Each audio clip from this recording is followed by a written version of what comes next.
people joining this evening. This is great. I'm Joyce Peachy Lind, and I live in Harrisonburg, Virginia. Currently, I'm working as a part-time content editor for the Shine curriculum. This is new for me. I started in April, and I work with the older elementary level.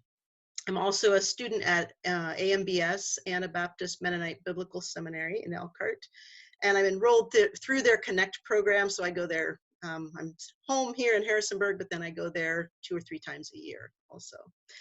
So I first began using the Shine On Bible when I was a first grade teacher. I used to be a first grade teacher at Eastern Mennonite Elementary School. And I started reading the stories from the Shine On Bible with my first grade students. And what I found was that they loved the stories, they loved the pictures, and I started using the wonder questions with them after each story. And that was new for me, but I was surprised by the children's responses. And they had these really insightful questions that they would ask. And the other thing that happened then for me was that by reading to the 6 and 7 year olds, I myself was reading the stories in a new way. So the other thing was that I was often having to explain my own understandings to them about the stories. They would ask questions, and so I was articulating my own theology, and I didn't even realize it. But they would ask me things like about what does it mean to be baptized? What is the Holy Spirit? What does it mean to be, or what is the kingdom of God? What's communion? So these were really interesting discussions. And because I was in a school classroom, this was not just Mennonite children. So we would have these great discussions of, for example, baptism. We talked one day about people's experiences with baptism. Did they know what it was? And some of the children had been baptized as babies. Others learned about it when they heard that somebody was slain in the Spirit, and then they got baptized. So we started sharing things about our faith. And I realized this is 6 and 7 year olds, and already they are starting to explain what they know about faith and what they know about God, and they can do that. So I love the Shine curriculum because in reading the Bible story and having children engage with it in various ways, it's very different than what I would have grown up with. And I don't know what your experience is, but for me, I felt like Sunday school was often, this is what the Bible says, this is what it means. Go home, sing some songs, go home. And what I love about the Shine curriculum is it feels, it has engaging materials for children, and it helps to nurture their faith based on where they are developmentally. And I love that it provides different options for teachers that can be used in a variety of settings.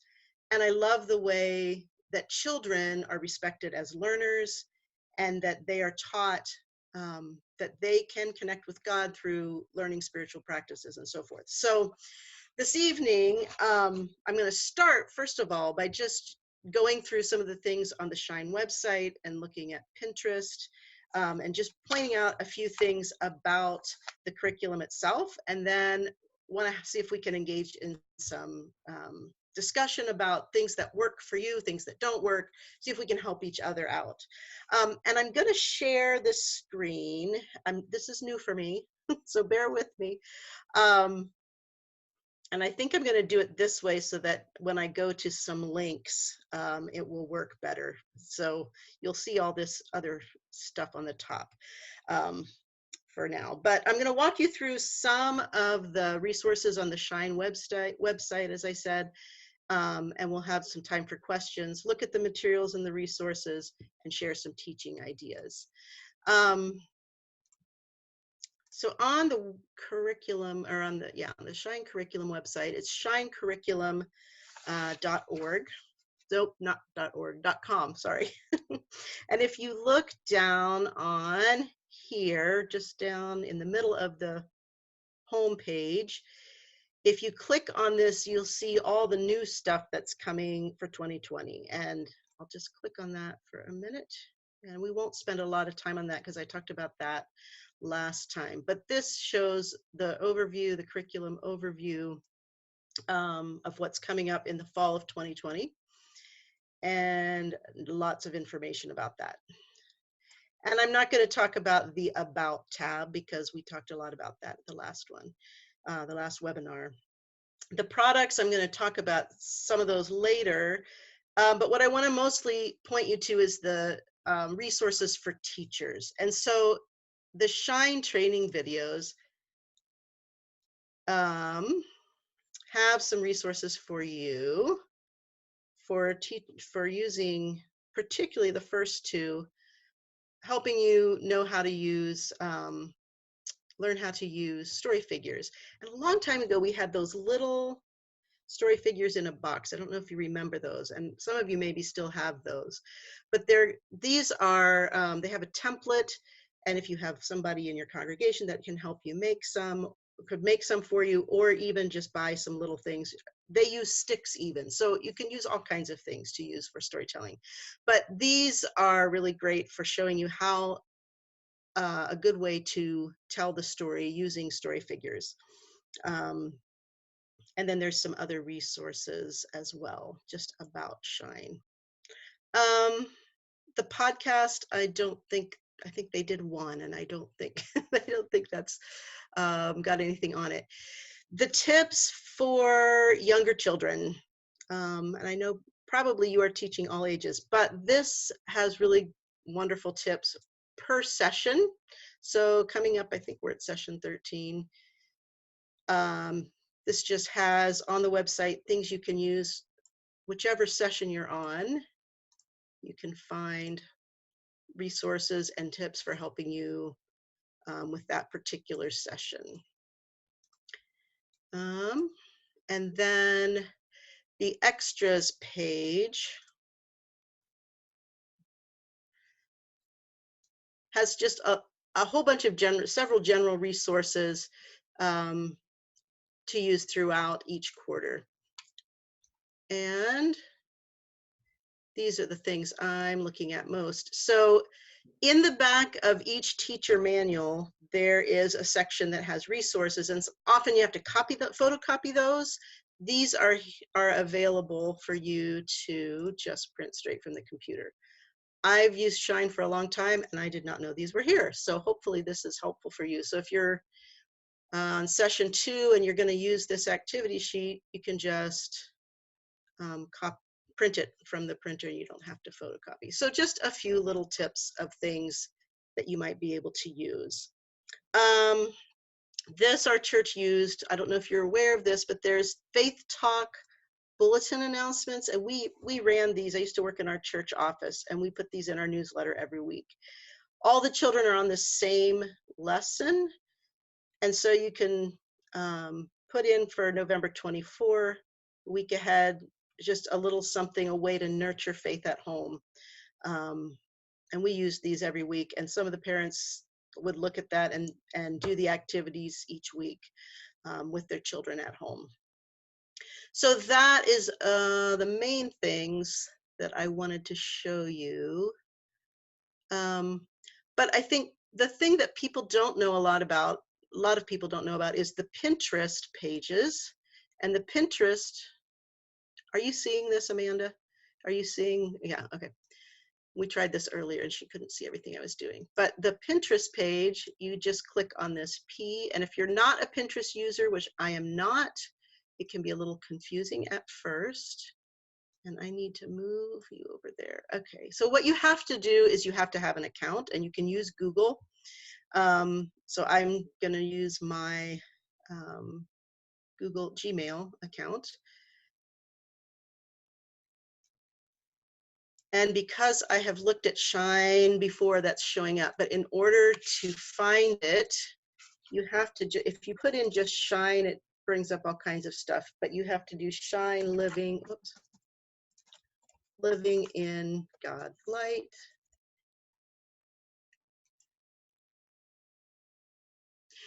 And it brings up just sort of random stuff. And so you have to go to the boards.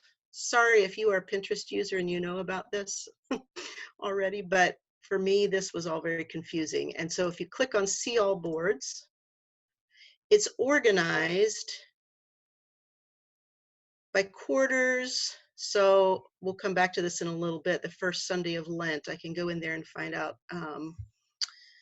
resources to use the first Sunday of Lent. There's things about Bible school, Lent, just general teaching tips, faith formation. Anyway, they have them all organized very well so that you can find all kinds of resources. You can kind of get lost in here, at least I can. And then, again, everybody, all the children are on the same scripture. So for session 1, first Sunday of Advent, I think I said Lent, Advent, there are resources that might go with different levels. They're not sorted by level. So here's a book that is probably for one of the younger levels. There are videos, there's music, suggested music and media connections. This is something from I think it's Raw Tools. They have a video that tells about turning guns into tools that you may want to show your students. So a lot of media connections can be found here. Let's see. Getting back is often the tricky part. There we go.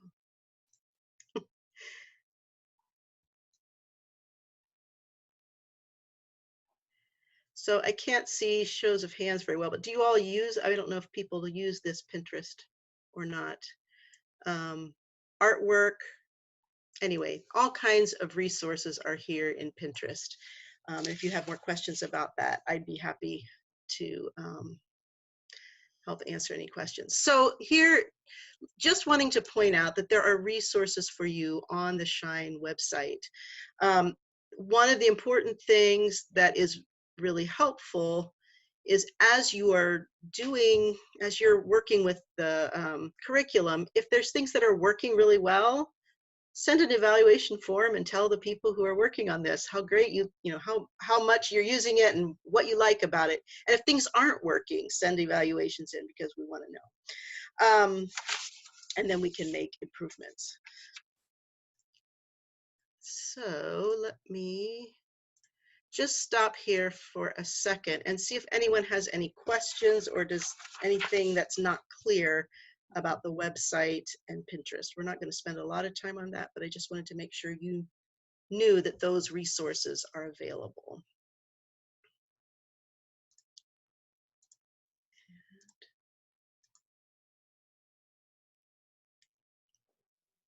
And Amanda, how are we handling questions? I don't think we said anything about that.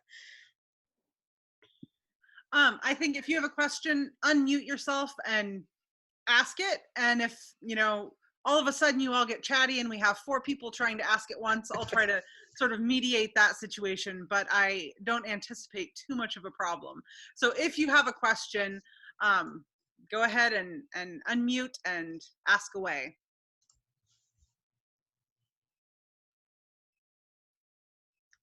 All right.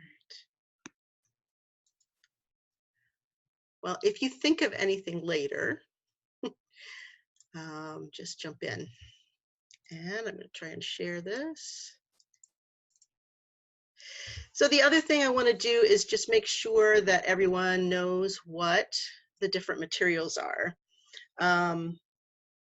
in the Shine resources. So for each class, there is one resource pack, and these are things you don't have to get, but it works much, much better. The curriculum is designed to be using all 3 of these components. So there's a resource pack, which is 1 per class. So if you have a 2 primary classes, you'd get a resource pack for each of the classes. There are student pieces, and those are designed to be 1 per child. And then a teacher's guide, again, 1 per class. Excuse me. I know our congregation orders 2 teacher's guides per class just so that they don't have to shuffle them back and forth. But Different people do different things. And then at the back of each teacher's guide are some additional resources. And those are the things I showed you that can be printed from the website. So the resource pack for each level contains Bible memory posters, and one is used at the beginning of the quarter and one is used in the second part of the quarter. And then there are always interactive games and activities that are included. And I think the primary grades have more, but for example, this Hope, Peace, Love, and Joy is for Advent, and it creates an Advent wreath. And then this is a game. I'm not sure what they do, but I think they cut these off and use them on here somehow. So there's always at least 2, and I think there might be more in primary than the older elementary. And then the Prism is for teachers and parents. Usually gives background for the stories. And then there are articles that these could be shared, photocopied and shared with parents. This one's about technology, using the technology in the classroom.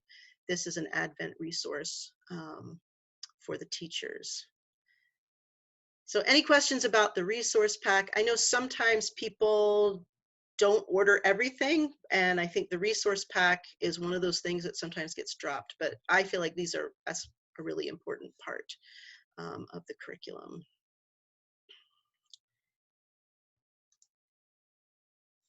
And then the student pieces, for the early childhood, there are primary leaflets, and these are designed to go home each week with the kids, and they have movement activities or things they can color or draw or interact with. I think there are puzzles and games. This is a reading. So the elementary and the primary have leaflets. They're single pieces that go home every week. And then the middlers, which is the 3rd, 4th, 5th, and 6th graders, or 4th, 5th, and 6th graders, have a book that they work with that stays in the classroom and then can go home at the end. Again, it has readings, scripture readings, spiritual practices, articles about peace, other activities that they can do during class or later when they take it home. And then the junior youth has a devotional book. I really like this, that has a summary of the story, has prayer practices, discussion, guides discussion, and then pages for reflection that they can write on themselves.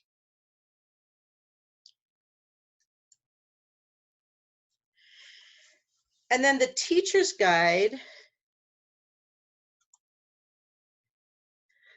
I think this page is kind of confusing, but if you're somebody who wants to know, how do I use the teacher's guide? This just has at the beginning of each teacher's guide, shows the different parts and the intention of what each of them is. The prepare has a prayer, a purpose statement, a story summary, and teaching tips. And then I didn't show this, but there's also an essay for the teacher's preparation. It's not for the children. And I feel like this is a really important and unique part of Shine, that of this curriculum, is that it's also paying attention to the spiritual development and education of the teachers. Because I think often we get teachers who haven't taught before, or they feel like, I can't teach because I don't know the stories, I don't know the background to the stories. And this, if you can point teachers to this, or even work on it together, get together ahead of time, maybe once a month, and look at the stories, something like that. This is a great resource for teachers as well as the children, to help them teaching the children. There's a gather page each time, and this looks like a really full page. The expectation is that not that you will do all of these things each time, but that you would pick and choose some sort of a connect activity where you gather together the children and sort of connect in some way. There's always a different suggestion, but what I find is that when I teach children the same, week after week, we kind of end up with one thing that we do 2 or 3 times in a row to connect. Spiritual practice is suggested. There's usually a Bible memory. I find I can't do all of these, so I pick and choose and do 1 or 2. The media connections, there's some here, and then there's this, again, there'd be, some of these would be on Pinterest on that page, or it tells you where you can look for it online. And then the Bible story, this is pretty straightforward, telling the story and the wonder and reflect questions. I'll talk more about that later. And some piece notes. The piece notes are unique to Shine, and in the new version, it'll be slightly different, but piece is always going to be a central part of the Shine curriculum. That's sort of a distinctive. And it will be slightly different in the next version, but it will be still very primary part of the curriculum. And then the explore options, there's always a move option, and often there's a create or a retell. Connect would be connecting to other stories they would have heard before. And again, these are not all to be used every time. It's for you to pick and choose. You know your students, and you know actually what you enjoy doing. And if you enjoy doing it, it's more likely that the children will want to join in with you. So I always, I'm one of those that sometimes plans at 9 o'clock on Saturday evening or 8 o'clock on Sunday morning.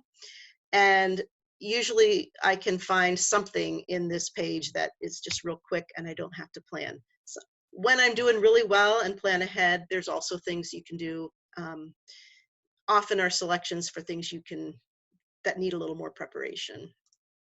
And then this is the one where I find we run out of time and it's easy to sort of go, oh yeah, it's time to go, and send them off without the prayer or a prayer or sending. But I find if I take the time to gather everyone together, that it makes a huge difference to just have a time of prayer together, or at least to say a blessing to each child. Let me just see here. And then also included in the teacher's guide at the back are those additional resources and teacher tips for each age group, media connections, and music suggestions. There are CDs that are available to be used with the curriculum, and then supply lists and that sort of thing.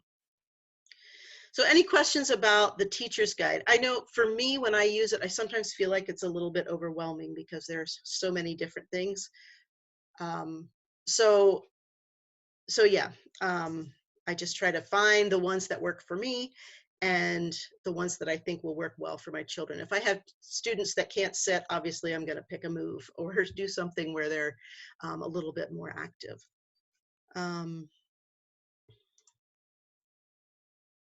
Yeah, this is Gordon Krause calling. Yeah. Talking from Bethel Mennonite Church. I'm the one in charge of ordering materials. Yes. And for the fall quarter, I had not ordered the resource packets. Mm-hmm. And the teachers saw in the teacher guide that there was materials available in the resource packets. So they've asked for that for the winter quarter, and I've ordered them for the winter quarter. Okay. So I didn't know if I should order the resource packet or not for them, but they would prefer to have them. So I did that for the months. Often there's something that will go on for the whole, for 5 or 6 sessions, and they keep referring them back to something that comes from the resource pack. So the resource pack is sort of an integral part, sort of a central part of the curriculum with each level. Yeah. And then I have another question. We have a class that's combined primary and Midler. Uh-huh. And we weren't quite sure if we should go with the primary materials or with the Midler materials, but we are ordering the Midler, and that seems to be going pretty good. Uh-huh. The younger children seem to be able to understand and stay up with the Midler materials. One thing that you might want to try is, well, 2 things you might want to try. One is there's a multi-age curriculum that spans primary and Midler, and they do activities that could be done by either one. The other thing is to maybe get student pieces, the student material for the younger children and for the middler children, so that they can do separate activities, but at their level. Because they're all on the same scripture passage, it works for them Okay. to be doing two different things. I mean, you have to manage that, obviously, but and maybe other people who do that. We don't do that at our church because we have enough. But I'm just wondering if there's other people that have, others of you who have done that as well, that might be able to help out here too.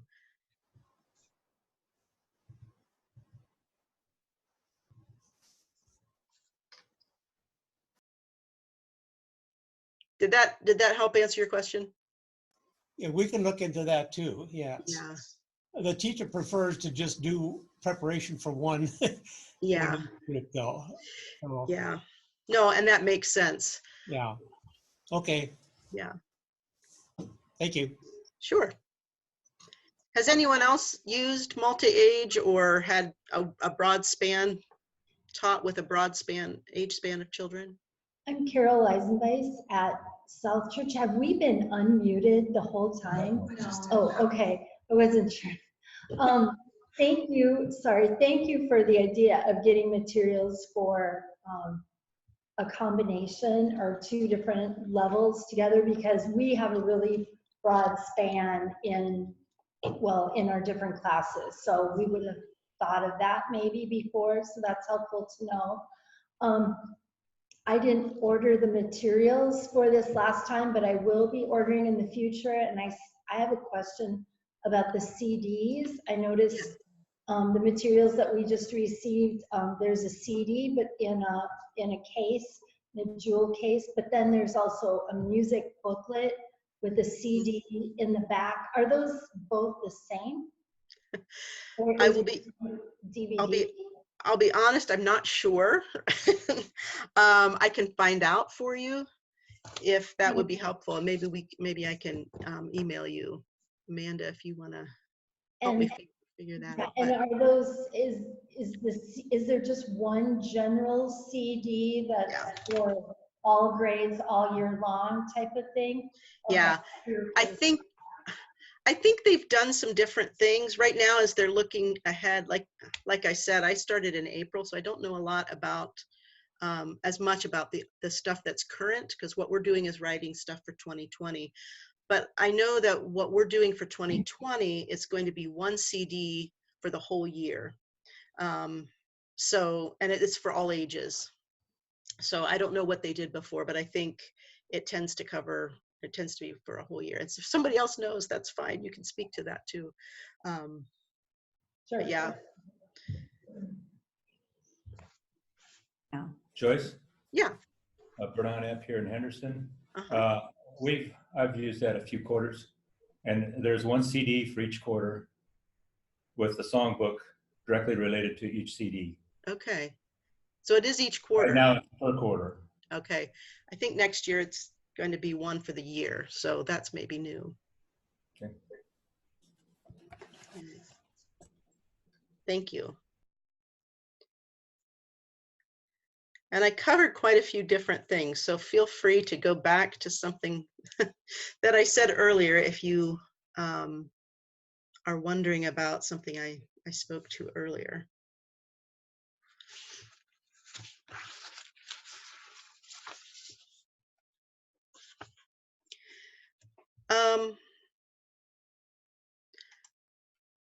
One thing I would really hope that we can do, and I'll start this, but I'd like to share some ideas about how what works and get some ideas and suggestions for things that maybe aren't working for you, to sort of see if other people can speak to that. But I thought I would share some ideas for how I prepare when I'm teaching. And as I said, I found that the teacher preparation pages are really helpful for me. And even if I am starting at 9 o'clock on a Saturday evening or at 8 o'clock on a Sunday morning, I feel like by taking the 5 or 10 minutes just to read the purpose statement and the prayer and the teacher essay, I'm reminded of the important work that I'm entering into by spending time with the children in the congregation. And so I see that as an important spiritual practice for me. And I think one of the things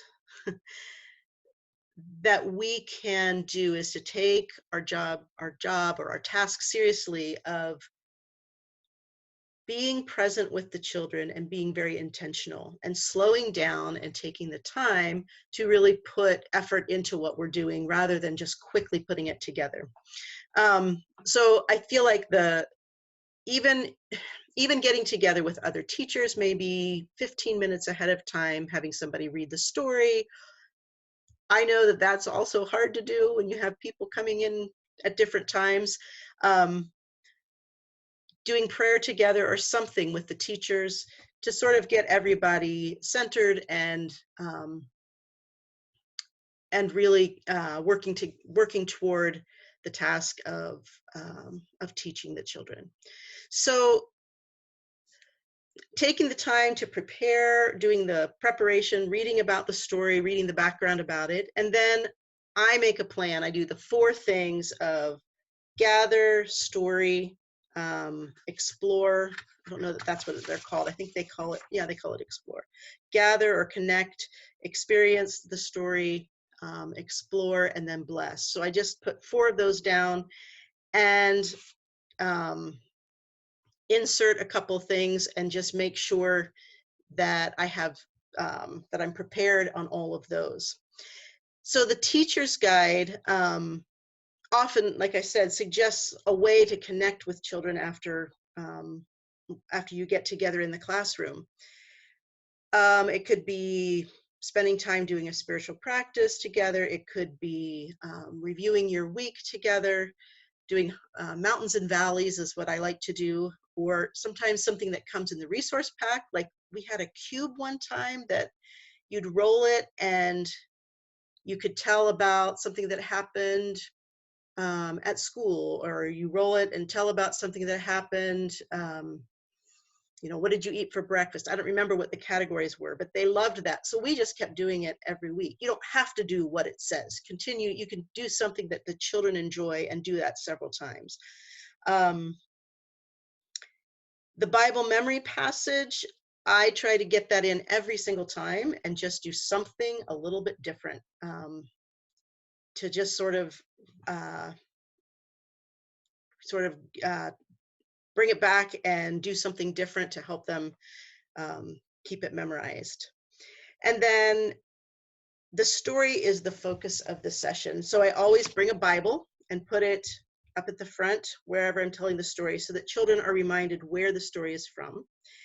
And then with early childhood and primary children, I love using the little story figures. And when I first taught a kindergarten class, I was not sure about doing this because I see how it's so quiet and they all use a quiet voice and I don't usually talk like that. But when I did it, I was fairly amazed at the children's focus was on the story figures, and they love helping with this, moving them, and it was a calming thing for them. So I was sort of got sold on that. And then I leave them out so that the children can play with them. Sometimes they'll use them for a story, sometimes not, but often not. but just having them available so that if they want to use them to act out the stories themselves, they can. With older children, I like doing sort of a reader's theater and having them act out the stories. The other thing I've tried, which is new for me, I don't know if any of you have tried these freeze frames. Again, I thought that was really strange when I first read it, but they have them think of a scene in the story and have them just make a pose of that story. And I found that the older students really enjoyed trying to figure out how would somebody look, and how would you hold that pose, and how would you show that emotion, and do several scenes that way rather than just acting it out. And I've even turned some stories into a script, turned the Bible story into a script, just typing it up the day before and having the children read that. Then after the story is the wonder questions. And one of the most important things I have learned in using Shine is just the importance of giving children time to reflect on the story, let them experience some silence, ask questions that help them guide their thinking and help them guide their wondering about what was in the story, and then what it is helping them to know about God. And again, you can see that I have had lots of questions. But again, when I first started using these wonder questions, I thought, I didn't like it. It made me a little bit uncomfortable, mostly because I didn't know the answers to the questions. And so sometimes the children would sit in silence and they wouldn't say anything. And that made me uncomfortable also. Sometimes they said silly things. But the longer I did it, I became much more comfortable with just sitting with it, knowing that they're probably thinking about the questions, and being comfortable with not just wrapping it up in a neat little nugget and saying, well, this is what the story means. This is what it's about, or this is the moral of the story. The intent of the wonder questions is to let children lead the conversation about the Bible story. And they may come up with things that you hadn't thought of. And that was what I learned a lot of in doing this, is that children were thinking about different things, went different ways with the Bible story than what I expected. And I really learned a lot from that. So the questions are not comprehension questions like how many wise men were there, but rather these are questions that help the children to imagine that they themselves were there in the story, and then to help them imagine maybe the feelings that the characters in the story were having. And then other questions might help them connect the story to their own lives and their own experiences. And then in the discussions, they hear the perspectives of other children, and then they can learn from each other. And sometimes children ask me hard questions like, why did the baby boys have to die in Egypt? And then I've just learned to say, I wonder about that too, rather than giving them, a pat answer, because there are a lot of things I don't know about Bible stories. There are a lot of things that I do wonder about. So the wonder questions, I think, is one place where people are, sometimes they wonder what those are about. And so I'm curious if you have questions about the wonder questions, and if they work for you, and what sorts of experiences you have had with using the wonder questions, or do you use the wonder questions if you're using Shine already? So I'd love to hear your thoughts on that.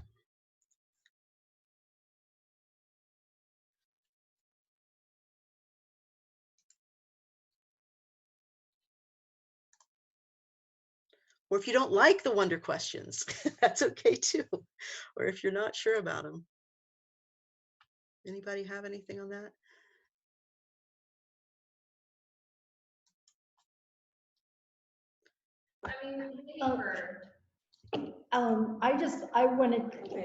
I have not taught with the Shine curriculum yet, but I am the up and coming superintendent. And I just want to really affirm all the things I've heard about the wondering part, the making connections. As an actual teacher with a literacy background, those are just the higher level strategies, just to promote higher level thinking and to deepen the learning.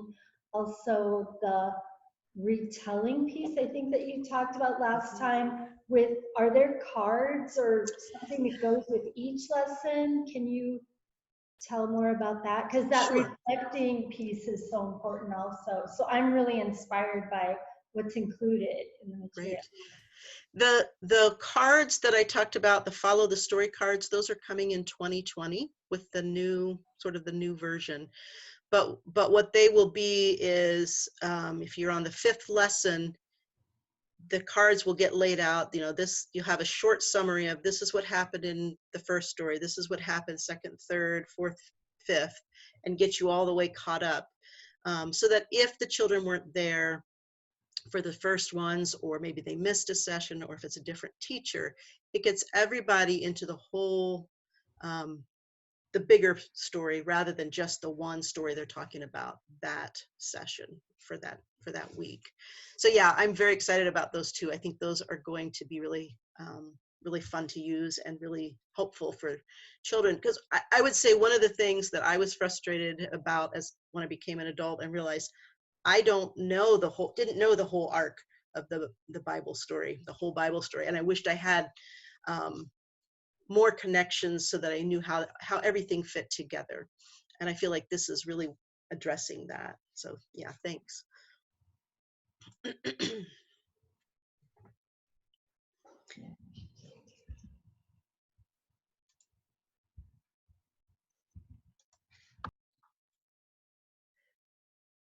So I can't believe how quickly the time goes, but we have about 10 more minutes. So another thing I wanted to talk about is the explore options.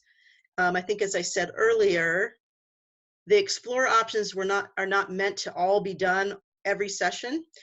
Do what's fun for you or what you think your children or your students will enjoy or what they need. Sometimes when I was, the most recent class I taught was the 3rd, 4th, and 5th graders. A lot of times we were so caught up in discussing the story and the questions that we didn't really have much time to go into the explore.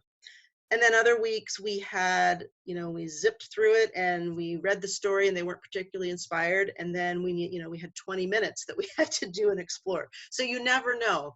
So I try to have at least 2 things planned.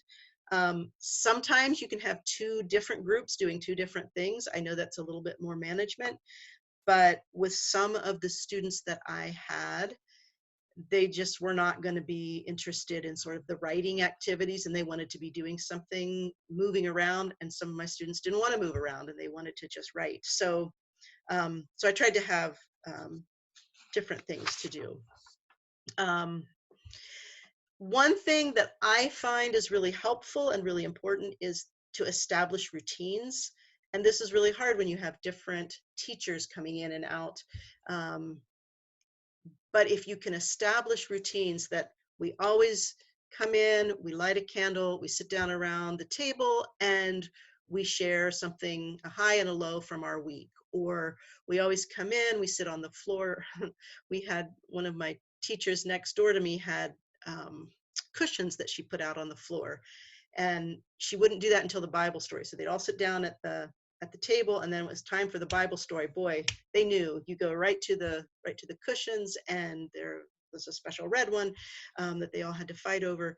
But there was something, they knew what to expect, and that helped with behavior management, and it helped with just children feeling comfortable and relaxed about being there. So I don't know if there are other routine sorts of things that people use. I would love to hear your ideas for what you do for rituals or routines that you put into your class sessions so that children know what to expect, or that work really well for you. If anybody has anything to share, I would really love to hear that.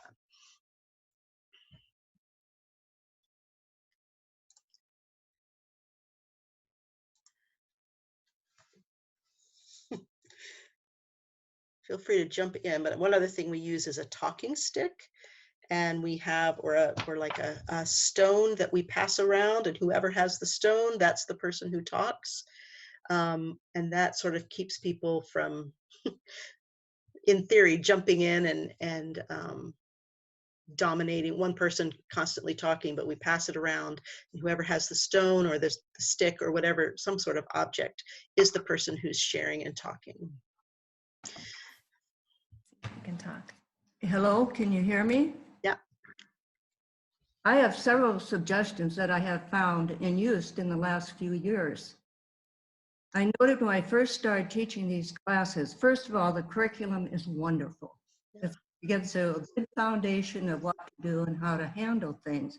But it's been real interesting in finding that many of the kids are elevated and know more than the actual subject that is used. So I've used them as leaders. And I have found by writing up a theater form each week, they love it and they participate.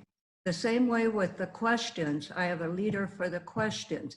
It takes That's great. prepare, but I found when I first started doing this that there are very few questions answered. And now their hand goes up for every single question. That's And great. questions has shown great strength, growth. Also have been, what I noticed when I started teaching after teaching adults for 40 years, where you could not bring in any spiritual goals, that this has been difficult for me. And even with the shine, that I'm wasn't quite sure how to enter or use spiritual growth or change. And that's very important. And so therefore, I've also had to come up with some ideas for this. And what I have done is make an evaluation for myself. And I will evaluate after class or within the next 24 hours exactly how everything went in the class. And then this provided a wonderful outline and help for the preparing for the next class. Yeah. But your material, I cannot tell you how wonderful it is. It would have been nice to know the developmental stages and what you expect for each growth level. That I've had to kind of go slow and pretty much figure now, understand 3rd, 4th, and 5th grade, the 7th and 8th, and I'm not this next quarter, and I'm not quite sure how I'm going to handle this. But the evaluation has been priceless. That I know always my behavior, what I need to change, what I need to change in the classes, and also I can keep track of the kids exactly where they are, or using different learning styles and different things that they need for learning. And so I think that's about basic, unless you have some questions. Go about your theater. Tell them how you go about your theater. Yeah.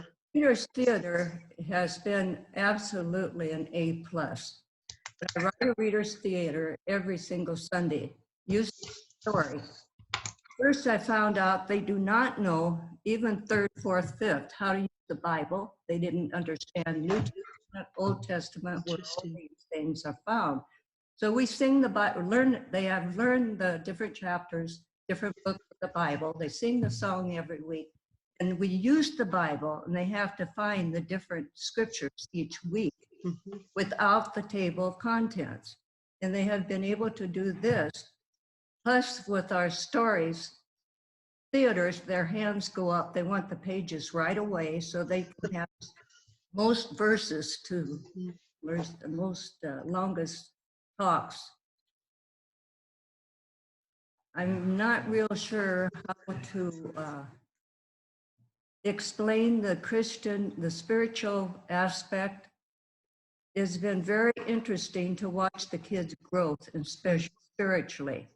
That when I first started as 3rd graders, they did not know, or some of them did, it depended upon mostly home growth, to pray. And so now we have our leader ask for prayer suggestions every Sunday, and they all have suggestions. Sometimes I have to, or want to cut it off. There's not enough minutes in class. But then the speaker or the leader will take over prayer, and that has the growth has just been marvelous. For showing change in these kids, I am absolutely amazed at the growth I have seen in 3 years. Now, this is going to be a new learning curve for me next quarter, and I think that a teacher should teach more than one Sunday. Yeah. That's needed to build on Sunday after Sunday and evaluate and make changes according to the student's needs. I love this idea of evaluating yourself and taking notes on how things went and the students and keeping track of that, because we think we're going to remember, but I know I don't always. 3 things that I wanted to just point out that I think I love that you're doing this already. This idea of having the children leading the questions that is going to be integrated into the next version, which is coming in the fall, where the children are given the opportunity to ask questions, and it's intentionally part of the curriculum, and they're in the student books, the Bible story books, and as part of the teacher's plan, it says to ask one of the children to lead the discussions for at least some of the questions. The Reader's Theater, I love that, and the next version in 2020 will have each Bible story book. There will be one for each child. The intention is for each child to have one in their hands, and there will be 2 versions of the story. The extended version will be a Reader's Theater sort of style, and the second version will be an illustrated version, sort of like a graphic novel, although not quite, so that there's illustration and words underneath each one that younger children can read themselves. And then the spiritual practices are included now, but they're going to all be the same across every level. So everybody will be working on learning prayers of intercession all the way across, and they will be like 5 in a row that will be the same kind of prayer. And the idea is to help them learn how to pray in different ways. So listening prayers, prayers of gratitude, intercession prayers. And, the kindergartners are doing it, and the 7th and 8th graders are doing it, but they're just doing it at a way that's appropriate for their level.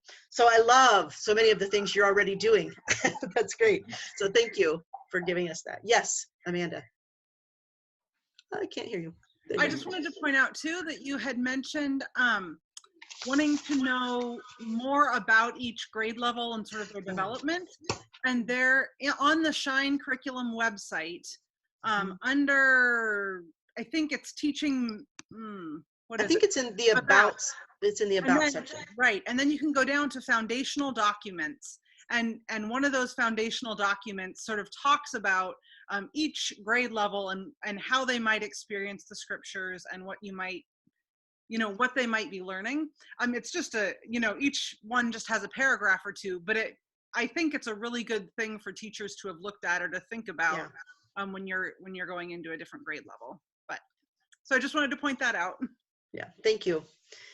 One thing we didn't really talk about, but I would love, one of my dreams is to have, think of a way to support and resource teachers, because we have so many teachers in the congregation where I attend who they're like, well, I can't really teach because I don't really, understand children, or, children these days, or I don't know how to teach. And I would love to be able to get together with my teachers once a month and go over the scriptures and talk about ways to work with behavior management. And I would love to know if other people have done anything like that. If you have a little time, I would love to know how people are resourcing the teachers, and maybe we can learn some things from each other. I know people are busy, but maybe there's a way to get together once a month for lunch after church, or midweek once a month, or I don't know. What are some ideas that people have for how you help support your teachers so that they feel like they can teach in the best way that's best for the children?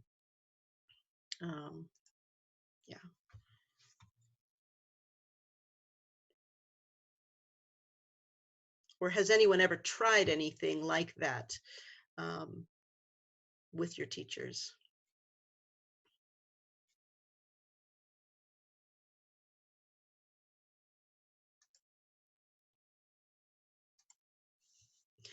And if not, maybe that's something we should be thinking about. So go ahead. What I would like to see. Just a second, Rose, just a second. Oh, can't hear you. Am I on? There we go. That's good. What would have been helpful is to have a class and go over this when you start teaching. Because even teachers, we're used to some very basic strategies, objectives, assessments. And when you start teaching Sunday school, you don't have the spiritual aspect so that you really know how to assess or evaluate spiritual growth or spiritual change. And I think that this is something that you have to have some meetings and some structures and go through. That I'm old and I can spend hours and hours with each class, and I do. But I know that the teachers nowadays don't have the time, that they have families, etc. But I think that would be so much easier in a way to get other teachers, that if you could get them comfortable in knowing that really it's easy. You just have to take time and know what to do. And then evaluate your own behavior, and you can show if you're, assess your behavior. If you're making improvement, you can do the same for the children. Mm-hmm. So self-reflection, basically. Self-reflection is so important. Mm-hmm. No, that's great.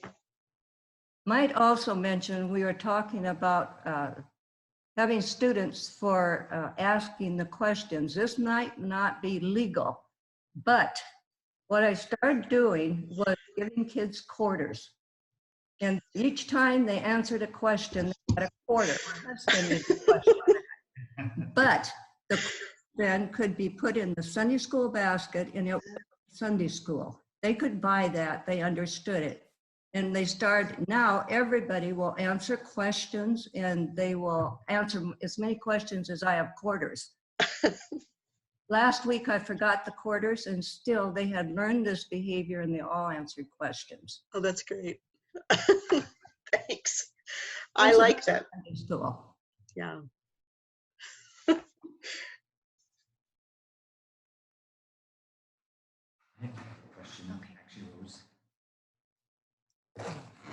I'm going to pop in here for a question. Sure. I have heard from our teachers rave reviews about the music and the CDs. And I'm, as pastor of our congregation, I'm always interested in finding ways to connect the children's experience in their faith formation with our worship experiences. Yes. And so a comment, first of all, I don't think there's a lot of the songs that are on the Shine CDs that are in our current songbooks.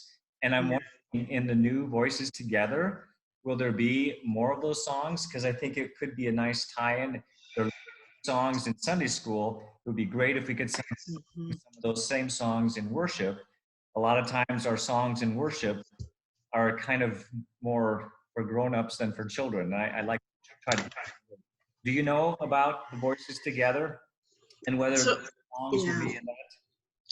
I don't, they are completely separate. I doubt it. I don't know that for sure, but you make an excellent point that I don't know how they're addressing children's music in Voices Together, but I do know they're completely separate. Shine is completely separate from Voices Together.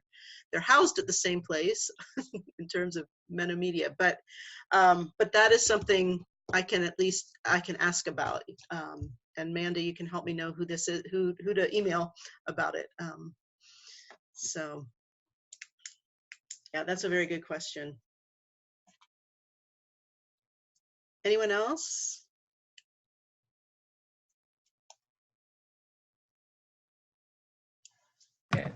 There, with the music, just picking up where Corey left off, 4 or 5 years ago, there were quite a few songs that were in the Sing the Story, Sing the Journey, that were a part of those CDs. And my children actually knew a lot of those CDs when we had those newer songs in church. And so I really appreciated that. And I hope that can be something that's done in the future. And I just wanted to say that I really appreciate the material, and I appreciate the aspects of stewardship and how that applies to faithful living, and also connecting peace with God, peace with the environment, peace with others, and how that has been highlighted. Recently, as a board of education, we discussed, what do we want our children to know when they leave Salem Zion? That's great.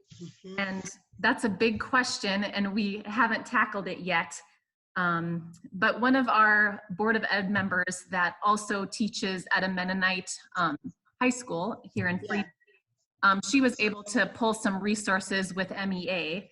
And so we're starting to look at those, but we identified for our high school students that we want to do some stewardship studies and then also peace studies. So those were things that we identified as goals for the past year. And I think the SHINE curriculum does a good job at starting those things foundationally. That's great. I will pass that on. I was not part of that earlier stuff, but I will pass that on. Thank you. Thank you. Mm-hmm.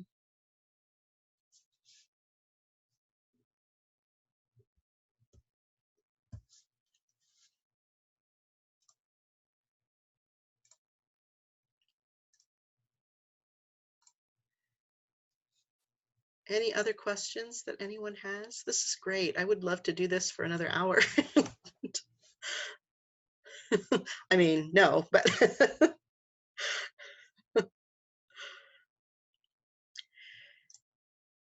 well, I would say, again, SHINE loves to hear those comments, like what you just passed on from Salem, Zion. They love to hear from people who are using it, whether they like it or whether there's things they would like to see improved, because that's how they know what to do differently in the future. So if you want to contact SHINE, here is the email, one email. Chrissy Walls is the editor above me. I work with her. She's the project editor. She said I could give her email out. If you have comments or suggestions, feel free to pass those on, or other questions that I haven't been able to help you with. I will pass on the information about the music. I think that's a really great suggestion. And I don't know what their plans are for the CD. Often, like I know the one for this coming year has been commissioned by someone, I'm not sure yet who. So yeah, Amanda, thank you very much for hosting, and I appreciate this participation of everyone. This is great. Thank you so much for agreeing to do these 2 webinars and for coming with so many good suggestions and so much knowledge of the curriculum. We appreciate it an awful lot. And like I said, this recording of this webinar and of the other webinar the other one is already on our website, and this one will be sometime next week.